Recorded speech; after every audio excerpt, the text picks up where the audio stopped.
I think coming to a new country it always forces you to confront things about yourself that you hadn't considered. I think being in the market this morning was hard. You know, that dynamic of the fellow pushing his products on you, but you know why he's pushing, because he's just trying to make a dollar, because it's the business of it. And maybe he's been dealt a rough hand by the way society is set up. And yet I'm trying to get a bargain and straddling that place between making a bargain and being fair and having respect and not taking shit. I don't think I ever am able to strike a balance. And every time I make a good bargain with someone, I feel a little bit guilty. Like, okay, you got it for a good price. But does that mean he didn't get it for a good price? You know, he didn't make the sale for a good price.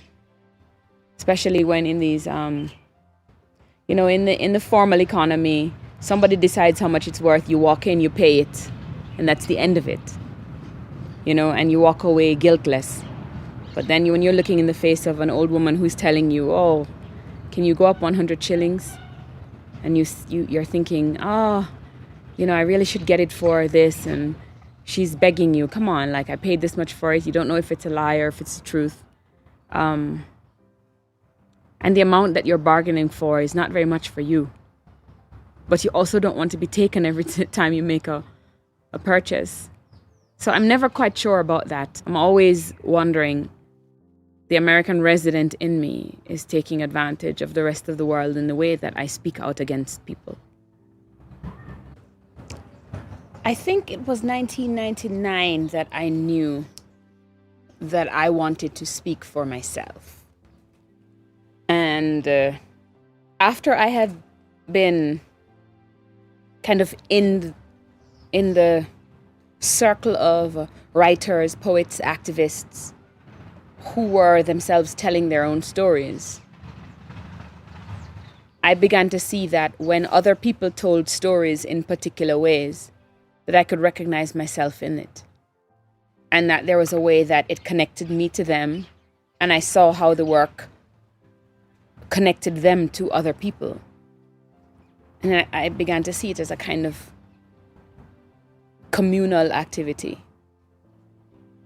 And I began to see that the work that was most appreciated, the work that resonated most with the most people, was the work that had in it the ability to paint other faces with a brushstroke, even though it, at first glance, looked like a self-portrait. So when I heard the African American talking about being an outsider, and that business of being an outsider was something I recognized for myself in being an outsider as a lesbian in Jamaica. When someone wrote a poem about poverty, and it made me feel like they understood what it meant to be an immigrant in America. And I suppose that at first I wanted to tell the kind of stories that resonated on a lateral level, you know, not just from me to the audience, but from, you know, anyone who would be listening. And then I think when I read June Jordan's work, June Jordan, one of my favorite books of hers is Born Palestinian, Born Black, where she is basically making the analogy that if you are born in one group, into one group that is oppressed, then you are automatically a part of another group that is oppressed. And so she was born Caribbean and Black and immigrant, and she likened her struggles. She recognized herself in the Palestinian people and their struggle for recognition as a state, for freedom, for safety. I didn't have a family. My mother left when I was born. My father never really claimed me. My grandmother was deaf, and I was separated from my brother very young. So the kind of normal connections that people have in their life with their core family, the group of people who, you know, change the diapers and put band-aids over your cuts and, you know, feed you and put you to bed at night and teach you how to tie your shoelaces. I don't know if I can say that I had those people in any serious way. And the only person I had was my grandmother, who she was separated from me early at 9. I left her. So I think by the time I became a teenager, it became very important to me to connect with people, because I think I was always seeking a family. So I needed to connect with people. I wanted somewhere to belong. Because I was afraid of being alone, because I'd been alone for so long. And I think it's just a skill that I kind of, unconsciously, subconsciously cultivated.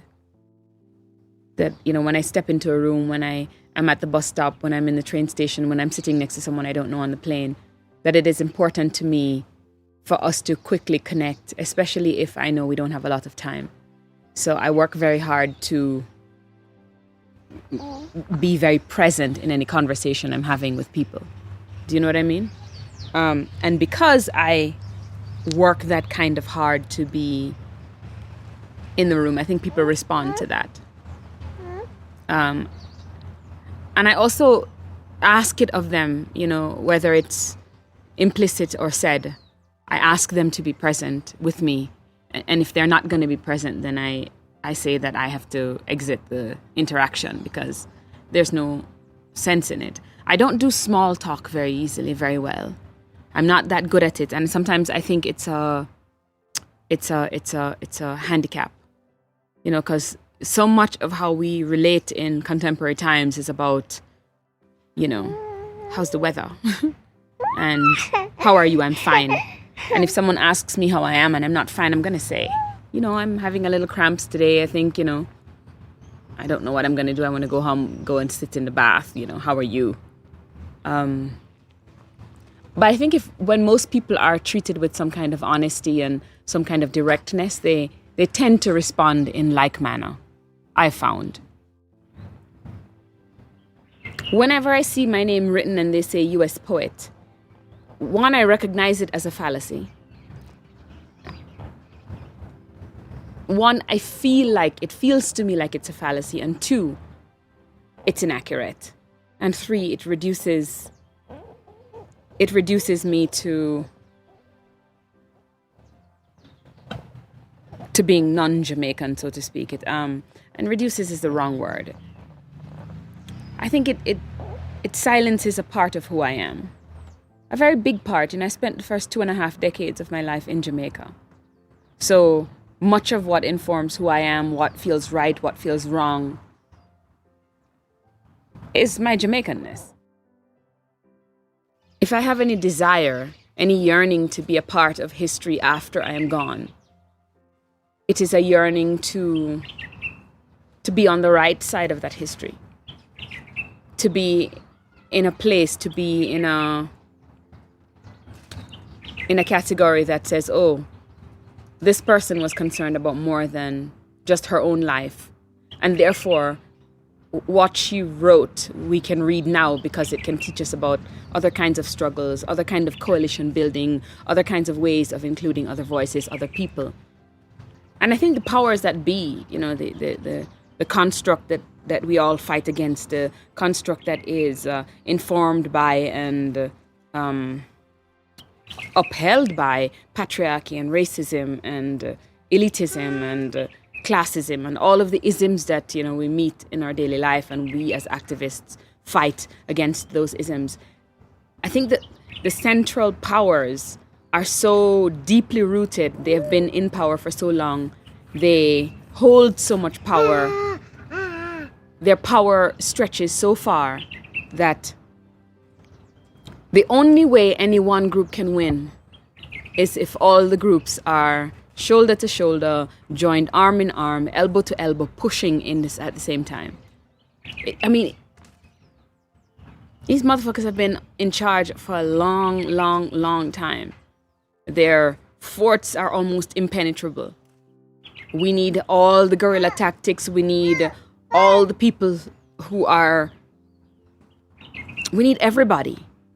Now, I can't do it alone, me with my sledgehammer, so to speak, maybe somebody else with a scalpel, maybe somebody else with a broom, somebody else with a needle. There's a way that I feel that things won't change in any massive way unless you get a large group of people. And whenever you get a large group of people, you always have a cross-section of different interests, different issues, different identities that are pulling together. There's no one big group that's like, there's no such thing as the average Kenyan. No such thing as the average Jamaican. No such thing as the quintessential lesbian. Maybe we get caught up in what the media presents as those faces. But in actuality, we know that in real life, when people gather together, there is so much diversity in any room, even if at first glance they might look similar to you.